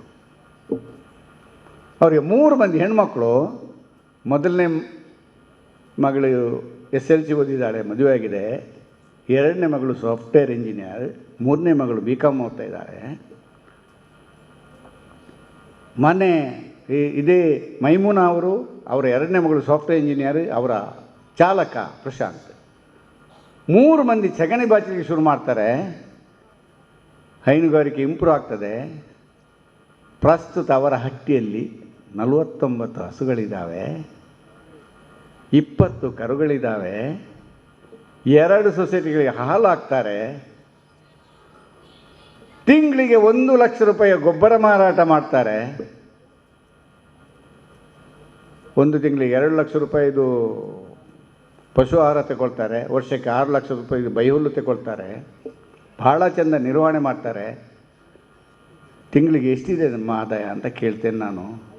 ಸರ್ ಏನಿಲ್ಲ ಅಂದರೂ ಒಂದು 3.5 ಲಕ್ಷ ಇದೆ ಅಂತ ಹೇಳ್ತಾರೆ. ಆದರೆ ಈ ಆದಾಯ ಸುಮ್ಮನೆ ಬರೋದಿಲ್ಲ. ಅವರ ಕೆಲಸ 4 ಗಂಟೆಗೆ ಶುರುವಾಗುತ್ತೆ ಮುಂಜಾನೆ. 4 ಗಂಟೆಗೆ ಶುರುವಾದಂಥ ಕೆಲಸ 8:30 ಗಂಟೆವರೆಗೆ ಮುಂದುವರಿಯುತ್ತೆ ಬೆಳಿಗ್ಗೆ. ಸಂಜೆ ಮತ್ತೆ 2 ಗಂಟೆಗೆ ಶುರುವಾದ್ದು 5:30 ಗಂಟೆವರೆಗೆ ಇರ್ತದೆ. ಎಲ್ಲಾದರೂ ನೆಂಟರ ಮನೆಗೆ ಹೋದರೆ, ಫಂಕ್ಷನ್ಗೆ ಹೋದರೆ ಟೈಮು ಮೇಂಟೈನ್ ಮಾಡಬೇಕು, ಮತ್ತೆ ಬರಬೇಕು, ಹಟ್ಟಿ ನೋಡ್ಕೊಳ್ಬೇಕು. 6 ಮಂದಿ ಕೆಲಸದವರಿದ್ದಾರೆ, ಅವರ ಊಟೋಪಚಾರಗಳನ್ನು ನೋಡ್ಕೊಳ್ಬೇಕು. ಮೈಮುನಾ ಅವರು ಹೈನುಗಾರಿಕೆಯಿಂದ ಬಂದಂಥ ಮೊದಲ ಲಾಭವನ್ನು ದೇರ್ಲಕಟ್ಟೆಯಲ್ಲಿರುವಂಥ ಒಂದು ಆಶ್ರಮಕ್ಕೆ ಊಟವಾಗಿ ಕೊಡ್ತಾರೆ. ಆ ಊಟವನ್ನು ಅವರು ಕೇಟ್ರಿಂಗಿಗೆ ತರುವುದಿಲ್ಲ, ಅವರಿಗೆ ಆರ್ಡ್ರ್ ಮಾಡೋದಿಲ್ಲ, ತಾನೇ ಖುದ್ದಾಕಿ ತನ್ನದೇ ಮನೆಯಲ್ಲಿ ತಯಾರು ಮಾಡಿಕೊಂಡು ಆಶ್ರಮಕ್ಕೆ ಕೊಟ್ಟು ಬರ್ತಾರೆ. ಎಷ್ಟು ದೊಡ್ಡ ಮನಸ್ಸು ನೋಡಿ. ಅವರ ಮಗಳು ಸಾಫ್ಟ್ವೇರ್ ಇಂಜಿನಿಯರ್ ನನ್ನ ಹತ್ರ ಹೇಳ್ತಾರೆ, ಸರ್ ನನ್ನ ಅಪ್ಪನಿಗೊಂದು ಆಸೆ ಇತ್ತು, 101 ಹಸುಗಳನ್ನು ಸಾಕಬೇಕಂತಿತ್ತು. ಅದನ್ನು ನಾವು ಖಂಡಿತ ಈಡೇರಿಸ್ತೇವೆ, ಮಾಡೇ ಮಾಡ್ತೇವೆ. ನಮ್ಮ ಅಪ್ಪನ ಕನಸೇನಿತ್ತು ಅದನ್ನು ಈಡೇರಿಸ್ತೇವೆ ಅಂತ ಹೇಳ್ತಾರೆ. ತಾಯಿ ಹೇಳ್ತಾರೆ, ಸರ್ ಇವಳು ಸಾಫ್ಟ್ವೇರ್ ಇಂಜಿನಿಯರ್ ಕಲಿತರು, ನನಗೆ ಭಾಳ ಸಪೋರ್ಟಾಗಿ, ನನ್ನ ಹೈನುಗಾರಿಕೆ ಸಪೋರ್ಟಾಗಿ ನಿಂತವರು ಇವಳು. ತುಂಬ ಚೆನ್ನಾಗಿ ದುಡಿತಾರೆ, ತುಂಬ ಚೆನ್ನಾಗಿ ಮ್ಯಾನೇಜ್ ಮಾಡ್ತಾರೆ, ಲೆಕ್ಕಾಚಾರಗಳನ್ನು ಇಟ್ಕೊಳ್ತಾರೆ, ತುಂಬ ಸಪೋರ್ಟ್ ಇದ್ದಾಳೆ ಅಂತ ಹೇಳಿ. ಅದೇ ಸಾಫ್ಟ್ವೇರ್ ಇಂಜಿನಿಯರ್ ಹೆಣ್ಮಗಳು ನನ್ನ ಹತ್ರ ಹೇಳ್ತಾರೆ, ಸರ್ ನಮಗೆ ಒಂದು ಆಸೆ ಇದೆ. ಏನು ಆಸೆ? ದುಡ್ಡು ಮಾಡೋದಲ್ಲ ಸರ್. 101 ಹಸುಗಳನ್ನು ಸಾಕಿ ಬಂದಂಥ ಲಾಭದಲ್ಲಿ ಒಂದು ಬಡ ಹೆಣ್ಣು ಮಗಳ ಸಂಪೂರ್ಣ ಖರ್ಚನ್ನು ನಾವು ಭರಿಸಬೇಕು. ಸಂಪೂರ್ಣ ಖರ್ಚನ್ನು ನಾವು ಭರಿಸಬೇಕು. ಆಭರಣದಿಂದ ಮೊದಲುಗೊಂಡು ಎಲ್ಲವನ್ನು ನಾವು ಭರಿಸಬೇಕು. ಅದನ್ನು ದೇವರು ನಡೆಸಿಕೊಡ್ತಾನೆ ಅನ್ನೋ ನಮಗೆ ಧೈರ್ಯ ಇದೆ, ನಡೆಸಿಕೊಟ್ಟೇ ಕೊಡ್ತಾನೆ. ನಮ್ಮದು ಇದು ಯಜ್ಞ ಅಂತ ಹೇಳ್ತಾರೆ. ನಮಗೆ ಅದು ಸಾಧನೆ ಅಂತ ಅನಿಸಿದರೆ ಅನಿಸ್ಬೋದು, ಆದರೆ ನನಗಂತೂ ಮೈ ಜುಮ್ ಅಂತದೆ ಮೈಮುನ ಅವರ ಶ್ರಮ, ಅವರ ಹಟ್ಟಿಯನ್ನು ನೋಡುವಾಗ. ಜೊತೆಗೆ ನಾನು ಇನ್ನೂ ಖುಷಿ ಪಡುವುದು, ನಮ್ಮ ಸಹೋದರರು ಡಿಗ್ರಿ ಆದಮೇಲೆ ವೈಟ್ ಕಾಲರ್ ಜಾಬ್ ಹುಡ್ಕೊಂಡು ಹೋಗ್ತಾರಲ್ಲ, ಅವರ ಮಧ್ಯೆ ಮೈಮೂನ ಅವರ ಮಗಳು, ಎರಡನೇ ಮಗಳು ಸಾಫ್ಟ್ವೇರ್ ಇಂಜಿನಿಯರ್ ಮರ್ಜಿನ ಇದ್ದಾರಲ್ಲ, ಅವರು ನನಗೆ ಆದರ್ಶವಾಗಿ ಕಾಣ್ತಾರೆ. ಒಬ್ಬ ಸಾಫ್ಟ್ವೇರ್ ಇಂಜಿನಿಯರ್ ಹಟ್ಟಿಯಲ್ಲಿ ಸಗಣಿ ಬಾಚುವುದಿದೆಯಲ್ಲ, ಇದು ಒಂದು ಹೊಸ ಸಂದೇಶ ಅಂತ ಹೇಳ್ತಾ ಮುಂದೆ ಇನ್ನೊಬ್ಬರು ಸಾಧಕರ ಹೋಗೋಣ ಅಂತ ಹೇಳ್ತಾ ಸಾಧಕರ ಹೋಗೋಣ. ಬಹುಶಃ ಇಂಥದೇ ಕಥೆಗಳು ಇರೋದು ಅಂತ ನನ್ನಲ್ಲಿರೋದು. ಸುಸ್ಥಿರ ಅಭಿವೃದ್ಧಿ ನಾವೆಲ್ಲ ಮಾತಾಡ್ತೀವಿ ಬಹಳಷ್ಟು. ಏನು ಸುಸ್ಥಿರ? ಗುರುವ ಕೊರಗ ಅಂತಿದ್ದಾರೆ. ಬಾಳೆಪುಣಿ ಗ್ರಾಮದ ಕುಕ್ಕುದ ಕಟ್ಟೆ ಅನ್ನೋಲ್ಲಿ ಗುರುವ ಕೊರಗ ಅಂತಿದೆ. ಶಾಲೆಗೆ ಒಂದು 3ನೇ ಕ್ಲಾಸ್. ಅವರ ಹೆಂಡತಿ ಮೀನಾಕ್ಷಿ ಶಾಲೆಗೇ ಹೋಗಿಲ್ಲ, ಆದರೆ ಅವರ ಬದುಕಿನಲ್ಲಿ ಕೊರಗಿಲ್ಲ. 3 ಮಕ್ಕಳನ್ನು ಓದಿಸಿದ್ದಾರೆ. ದೊಡ್ಡವರು PUC ಮಾಡಿ ಬ್ಯಾಂಕಿನಲ್ಲಿ ಉದ್ಯೋಗಿ ಆಗಿದ್ದಾರೆ. ಮಗಳು GNM ಮಾಡಿ ವೆಲ್ಲಾಕಲ್ಲಿ ನರ್ಸ್ ಆಗಿದ್ದಾರೆ.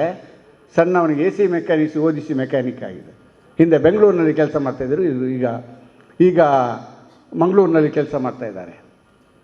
ನನಗಿದು ಸಾಧನೆ, ಯಾಕೆಂದರೆ ಅವ್ರ ಫ್ಯಾಮಿಲಿ ಬ್ಯಾಕ್ಗ್ರೌಂಡ್ ನಾವು ನೋಡಬೇಕು. ಒಂದು ಕೊರಗ ಸಮುದಾಯದ ಒಂದು ಫ್ಯಾಮಿಲಿ, ಅಕ್ಷರವೇ ಗೊತ್ತಿಲ್ಲದಂಥ ಫ್ಯಾಮಿಲಿಯಲ್ಲಿ ಓದಿಸುವ ಗುಣ ಇದೆ ಅಲ್ಲ, ಅದು ಭಾಳ ದೊಡ್ಡ ಗುಣ. ಅದೇ ಗುರುವ ಕೊರಗರಿಗೆ 1.25 ಎಕರೆ ಜಮೀನಿದೆ.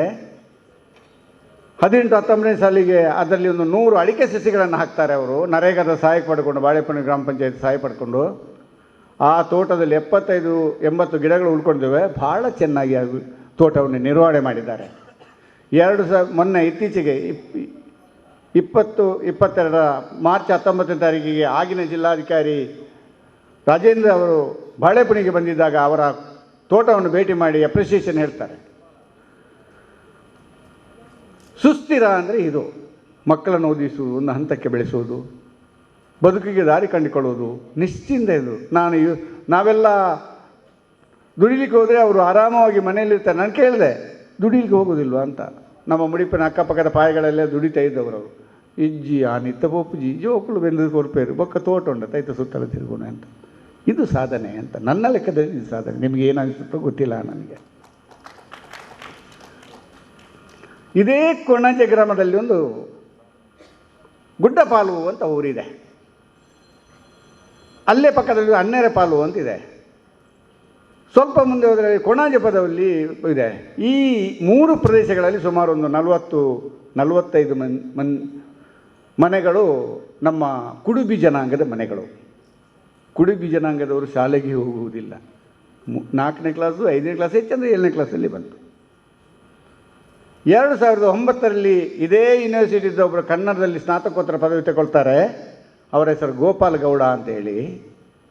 ಆ ಗೋಪಾಲ ಗೌಡ ಮಾಡಿದ ಕೆಲಸ ಏನು ಅಂದರೆ, 2010ನೇ ಸಾಲಿನಿಂದ ನನ್ನ ಸಮುದಾಯದ ಮಕ್ಕಳಿಗೆ ಮನೆ ಪಾಠ ಮಾಡ್ತೇನೆ, ಅವರಲ್ಲಿ ಎಜುಕೇಷನ್ನ ಒಂದು ಪ್ರೇರಣೆಯನ್ನು ನಾನು ಬೆಳೆಸ್ತೇನೆ ಅಂತೇಳಿ ಅನ್ನೆರಪಾಲಿನಲ್ಲಿರುವಂಥ ಒಂದು ವ್ಯಾಯಾಮ ಶಾಲೆಯಲ್ಲಿ ಸಂಜೆ ಹೊತ್ತು ಅವರು ಟ್ಯೂಷನ್ ಕ್ಲಾಸ್ ತಗೊಳ್ತಾರೆ. 1ನೇಯಿಂದ 10ನೇ ತರಗತಿವರೆಗೆ. ಅದು ಬಹಳ ಚೆನ್ನಾಗಿ ನಡೆಸ್ಕೊಂಡು ಬರ್ತಾರೆ. ಖಾಲಿ ಟ್ಯೂಷನ್ ಮಾತ್ರ ಅಲ್ಲ, ಆ ಮಕ್ಕಳಿಗೆ ಭಜನೆ ಕಳಿಸ್ತಾರೆ. ವರ್ಷಕ್ಕೊಂದು ಟ್ರಿಪ್ ಮಾಡ್ತಾರೆ. 4-5 ವರ್ಷದಿಂದ ಹಡಿಲು ಬಿದ್ದಂಥ ಒಂದು 4-5 ಗದ್ದೆಗಳನ್ನು ತಗೊಂಡು ಆ ಮಕ್ಕಳ ಹೆತ್ತವರೆಲ್ಲ ಕೃಷಿ ಮಾಡ್ತಾರೆ. ಗೋಪಾಲ ಗೌಡರ ಏನು ಕ್ರಮ ಇದೆ ಅಲ್ಲ, 2010ರಲ್ಲಿ ತಗೊಂಡ ಕ್ರಮದಿಂದಾಗಿ ಇವತ್ತು ಅದೇ ಕುಡುಬಿ ಜನಾಂಗದಲ್ಲಿ 14 ಮಂದಿ ಪದವೀಧರರಿದ್ದಾರೆ.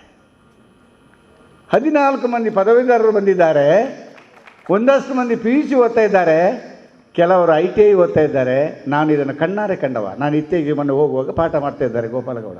ಮೊದಲನೇ ಬ್ಯಾಚಿನವರು ಅವರಿಗೆ ಸಹಾಯ ಮಾಡ್ತಾ ಇದ್ದಾರೆ ಶಿಕ್ಷಕರಾಗಿ. ಇದು ಸದ್ದಿಲ್ಲದ ಸಾಧನೆ ಅಂತ ನಾನು ಹೇಳೋದು. ಒಬ್ಬಳು ಹುಡುಗಿ ನಮ್ಮ ಜೊತೆ ಸಾಕ್ಷರತಾ ಆಂದೋಲನ ಕೆಲಸ ಮಾಡ್ತಾಯಿದ್ಳು. ಮನೆಯಲ್ಲಿ ಕಡು ಬಡತನ, ಅಪ್ಪನಿಗೆ ಪೊಟ್ಟು ಅಕ್ಷರ ಇಲ್ಲ, ಗೊತ್ತಿಲ್ಲ. ಅಮ್ಮ ಒಂದು 3ನೇ-4ನೇ ಕಲಿತವರು. ಅಲ್ಲಿಂದ ನಂತರ ಪಂಚಾಯತ್ ಎಂಪ್ಲಾಯ್ ಆಗಿ ಸೇರ್ತಾರೆ. ಸಾಕ್ಷರತಾ ಆಂದೋಲನದಿಂದ ಕಾರ್ಯಕರ್ತೆಯಾಗಿ ಬಹಳ ನಿಷ್ಪ್ರ ಅಂತ ಒಂದು ಹೆಣ್ಮಗಳು. ಮುಂದೆ ಅವರು 98ರಲ್ಲಿ ಅವರು ಪಂಚಾಯತ್ ಸಿಬ್ಬಂದಿಯಾಗಿ ಸೇರಿದರೆ 2012ರಲ್ಲಿ ಅವರು ಸರ್ಕಾರಿ ನೌಕರರಾಗಿ ಗ್ರಾಮ ಪಂಚಾಯತ್ ಕಾರ್ಯದರ್ಶಿ ಆಗ್ತಾರೆ. ಅದೆಲ್ಲ ಸಾಮಾನ್ಯ. ಸೇರುವುದು, ಅಲ್ಲಿ ಎಕ್ಸ್ಪೀರಿಯನ್ಸ್ ಆಗೋದು, ಪ್ರಮೋಷನ್ ಆಗೋದು, ಎಕ್ಸಾಮ್ ಪಾಸ್ ಮಾಡದಿದ್ದರೆ ಪ್ರಮೋಷನ್ ನಿಧಾನ ಆಗೋದು, ಇದೆಲ್ಲ ಇದ್ದದೆ. ಆದರೆ ನಾನು ಈ ಹೆಣ್ಮಗಳನ್ನು ಯಾಕೆ ಹೇಳ್ತೇನೆ ಅಂದರೆ, ಅಪ್ಪ ಕಲೀಲಿಲ್ಲ, ಅಮ್ಮ 3ನೇ ಕ್ಲಾಸ್ ಓದಿದ್ದು, ಮನದಲ್ಲಿ ಕಡು ಬಡತನ. ಅಂದಿನಿಂದ ಇಂದಿನ ತನಕ ಆ ಹೆಣ್ಮಗಳು ಒಂದು ಪೈಸೆ ಮುಟ್ಟೋದಿಲ್ಲ, ಲಂಚವಾಗಿ ಒಂದು ಪೈಸೆ ಮುಟ್ಟೋದಿಲ್ಲ. ನೀವು ನಂಬಿದರೆ ನಂಬಿ, ಬಿಟ್ಟರೆ ಬಿಡಿ. ದಕ್ಷಿಣ ಕನ್ನಡ ಜಿಲ್ಲೆಯ ಮಹಾತ್ಮ ಗಾಂಧಿ ನರೇಗಾ ಯೋಜನೆಯ ಒಮ್ಮುಡ್ಸ್ಬೆನ್ನಿಗೆ ನನ್ನ ಜೀವನ ಪರ್ಯಂತ ನಾನು ಒಂದು ಪೈಸೆ ಲಂಚ ತಗೊಳ್ಳುವುದಿಲ್ಲ ಅಂತ ಬರೆದು ಕೊಟ್ಟಂಥ ಮೊದಲ ಸರ್ಕಾರಿ ಸಿಬ್ಬಂದಿ ಇದ್ದರೆ ಶಿ ಈಸ್ ನಥಿಂಗ್ ಬಟ್ ನರಿಂಗಾಣದ ನಳಿನಿ ಏಕೆ. ಅವರು ಪ್ರಸ್ತುತ ಉಳ್ಳಾಲ ತಾಲೂಕಿನ ತಾಲೂಕು ಪಂಚಾಯತಿನಲ್ಲಿ ಕ್ಲರ್ಕ್ ಆಗಿ ಸೇವೆ ಸಲ್ಲಿಸ್ತಾ ಇದ್ದಾರೆ. ಯಾರಾದರೂ ಸಿಗ್ತಾರೆ? ಇದ್ದಾರೆ, ಒಳ್ಳೆಯವರು ಇದ್ದಾರೆ. ಬಡತನದಲ್ಲೂ ಇದ್ದು ಈ ರೀತಿಯ ದೃಢವಾದ ನಿರ್ಧಾರವನ್ನು ತಗೊಳ್ಳುವುದು ಸಾಧ್ಯ ಇದೆಯಾ ನಮಗೆ? ಇದೆಲ್ಲ ಸಾಧನೆ ಅಂತ ನಮಗೆ ಅನಿಸ್ಬೇಕಲ್ಲ. ನಮಗೆ 2 ಕೈಯನ್ನೊಮ್ಮೆ ಜೋಡಿಸಬೇಕಲ್ಲ. ನಾವು ಎಲ್ಲಿ 2 ಕೈಯನ್ನು ಬೇಕಾದಲ್ಲಿ ಜೋಡಿಸಿದಿಲ್ವೋ ಅದು ನೈತಿಕತೆಯ ಅಧಪತನ ಅಂತ ನಾನು ಹೇಳಲಿಕ್ಕೆ ಬಯಸ್ತೇನೆ. ನಾನು ಹೇಳಿದ್ದು ಅರ್ಥ ಆಗಿರ್ಬೋದು ಅಂತ ಭಾವಿಸ್ತೇನೆ. ಇನ್ನೊಂದು ಅದ್ಭುತ ವ್ಯಕ್ತಿಯನ್ನು ನಿಮ್ಮ ಮುಂದೆ ಇಟ್ಟು ಮತ್ತೆ ನಾನು ವಿರಮಿಸ್ತೇನೆ. ಬಹುಶಃ ಇಲ್ಲಿ ಧನಂಜಯ ಸರ್ ಆಚೆ ಈಚೆ ಹೋಗ್ತಾ ಇದ್ದಾರೆ, ನಾನು ಕೆಳಗೆ ಇಳಿಬೇಕು ಅಂತ ಸೂಚನೆ. ಅದು ಭಾಳ ದೂರ ಏನಿಲ್ಲ. ಅಸೇಗೋಳಿಯಲ್ಲಿ ಒಬ್ಬರು ಇದ್ದಾರೆ ಈ ಅದ್ಭುತ ವ್ಯಕ್ತಿ. ನನಗೆ ಇವರು ಯಾವ ಕಾಲಕ್ಕೂ ಅದ್ಭುತವೇ. ಮೂಲತಃ ಕಲ್ಲಡ್ಕದ ಬಾಯ್ಲದವರು, ಓದಿದ್ದು 4ನೇ ಕ್ಲಾಸ್. ಮುಂದೆ ಹೆಂಡತಿ ರ್ಯಾಪಿಡೆಕ್ಸ್ ಕಲಿಸಿ ಅಲ್ಪ ಸ್ವಲ್ಪ ಇಂಗ್ಲೀಷ್ ತಟಪಟ ಅಂತ ಹೇಳ್ತಾರೆ. ಮನೆಯಲ್ಲಿ ದಾಯದಿ ಕಲಹ ಶುರುವಾಗುವಾಗ ಸ್ವಲ್ಪ ಆಸ್ತಿ ಇತ್ತು. ಅಮ್ಮನೇ ಹೇಳಿದರು, ನೀನಪ್ಪ ಇಲ್ಲಾದರೂ ಹೋಗಪ್ಪ ಅಂತೇಳಿ, ಇಲ್ಲಿ ಹೋಗು, ಇಲ್ಲಿ ಕಷ್ಟ ಅಂತ ಕರ್ಕೊಂಡು ಬಂದು ದೇರ್ಲಕಟ್ಟೆಯಲ್ಲಿ ಬಾಡಿಗೆಯಲ್ಲಿದ್ದರು. ಮುಂದೆ ಗ್ರಾಮಾಂತರ ಜಾವಡಿಯಲ್ಲಿ ಬಾಡಿಗೆ ಇದ್ದರು. ಹಾಗೆ ಬೆಕ್ಕಿನ ಬಿಡಾರ ಅಲ್ಲೆಲ್ಲ ಬದಲಾಗ್ತಾ ಇತ್ತು. ಕೊಣಾಜೆಗೆ ಬಂದರು. ಅವರ ಹೆಂಡತಿ ಸೋದರ ಮಾವನ ಮಗಳಲ್ಲಿ ಮದುವೆ ಆಗಿದ್ದರು, ಸುನಂದ ಅಂತೇಳಿ. ಅವರು GNM ಓದಿದ್ರು, ನರ್ಸಿಂಗ್. ಇಲ್ಲಿ ಹಾಸ್ಪಿಟಲ್ನಲ್ಲಿ ಅವರು ನರ್ಸಿಂಗ್ ಸಣ್ಣ ಸಂಬಳಕ್ಕೆ ನರ್ಸಾಗಿ ಸೇರಿದರು. ಇವರು ಅಲ್ಪ ಸ್ವಲ್ಪ ಸ್ವೀಟ್ ಮಾರಾಟ ಮಾಡಿ ಎಲ್ಲ ಬದುಕಲಿಕ್ಕೆ ಅಂದರು. ಕೆಲವೊಮ್ಮೆ ಅದು ಕೈ ಕೊಟ್ಟಿತ್ತು. ಮುಂದೆ ನಿಧಾನವಾದಿ ಸುಧಾರಿಸಿಕೊಂಡು ಹೋಗುವಾಗ ಆಸೆಗೋಳಿಯಲ್ಲಿ ಒಂದು ಜಾಗ ತಗೊಂಡ್ರು, ಸಣ್ಣ ಮನೆ ಮಾಡಿದರು. ಒಂದು ಹಂತಕ್ಕೆ ಬರುವಾಗ ಹೆಂಡತಿ ಕೇಳ್ತಾರೆ, ನಾನು GNM ಮಾಡಿದ್ದೀನಿ, BSc ನರ್ಸಿಂಗ್ ಮಾಡಲಾ ಅಂತ. ಆಯಿತು ಅಂತ ಹೇಳುವಾಗ ಪಕ್ಕದಲ್ಲಿ ಹೆಂಡತಿಯ ಅಣ್ಣ ಹೇಳ್ತಾರೆ, ಬಾವ ಹೇಳ್ತಾರೆ, ಬೇಡ ಹೆಣ್ಮಕ್ಳನ್ನು ಓದಿಸಬಾರದು ಅಂತ, ಕಷ್ಟ ಉಂಟು, ನಿನಗೆ ಹೆಂಡತಿ ಇಲ್ಲದೆ ಆಗ್ಬೋದು. ತುಂಬ ಜನ ಕಮೆಂಟ್ ಮಾಡಿದರು, ಬೇಡ ಹೆಣ್ಮಕ್ಳಿಗೆ ಓದಿಸೋದು ಬೇಡ. ಇವರು ಏನೂ ಕಮೆಂಟ್ ಮಾಡಲಿಲ್ಲ, ಎಲ್ಲ ಕೇಳಿಸಿಕೊಂಡ್ರು, ಸುಮ್ಮನೆ ಇದ್ದರು. ನೀನು ಹೋಗು ಅಂತ ಹೇಳಿದರು. BSc ನರ್ಸಿಂಗ್ ಆಯಿತು, BSc ಆಯಿತು, ನಾನು MSc ಮಾಡಲಾ? ಮತ್ತೆ ಅದೇ ಪ್ರತಿಕ್ರಿಯೆಗಳು ನಮ್ಮ ಸಮಾಜದಿಂದ ಕೆಲವು ವ್ಯಕ್ತಿಗಳಲ್ಲಿ ಕೆಲವು ಪ್ರೋತ್ಸಾಹಗಳವರಿದ್ದಾರೆ. ಅವರು ಹೇಳುವುದಿರಲಿ, ಹೋಗಿ ಕಳಿಸೋದು ನಾನಲ್ಲ, ನೀನು ಹೋಗು MSc ಮಾಡು. MSc ಆಯಿತು.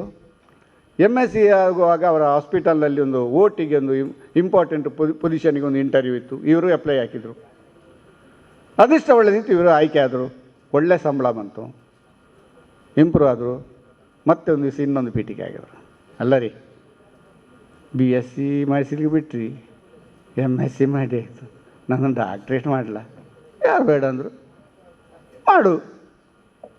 ಈ ಡಾಕ್ಟ್ರೇಟ್, ಆ ಹೆಣ್ಮಗಳೀಗ ಡಾಕ್ಟ್ರೇಟ್ಗೆ ಏನು ಮಾಡಿ ಸಂಶೋಧನಾ ವಿದ್ಯಾರ್ಥಿಯಾಗಿದ್ದಾರೆ. ಅವರದ್ದು ಅದು. ಆದರೆ ಈ ಮನುಷ್ಯನ ಕತೆ ಕೇಳಿ. 4ನೇ ಕ್ಲಾಸ್ ಕೇಳಿದ ಮನುಷ್ಯ ಹಸೆಗೋಳಿಯಲ್ಲಿ ತಗೊಂಡ ಜಾಗದಲ್ಲಿ ಹೋಳಿಗೆ ವ್ಯಾಪಾರ ಶುರು ಮಾಡಿದರು. ಒಂದು ಬೆಟ್ಟ ಸ್ಕೂಟರ್, ಹೋಳಿಗೆ ಮಾಡೋದು, ಇದರ ಲೈನಲ್ಲಿ ಕೊಂಡೋಗೋದು, ಟ್ರರ್ ಅಂತೇಳಿ ವ್ಯಾಪಾರ ಮಾಡೋದು. ಮುಂದೆ ಇಂಪ್ರೂವ್ ಆಯಿತು. 7 ಜನರಿಗೆ ಉದ್ಯೋಗ ಕೊಡುವಂಥ ಹಂತಕ್ಕೆ ಬಂದರು. ಸುಧಾಕರ್ ನಾಯಕ್, ಬಾಯಿಲದ ಸುಧಾಕರ್ ನಾಯಕ್.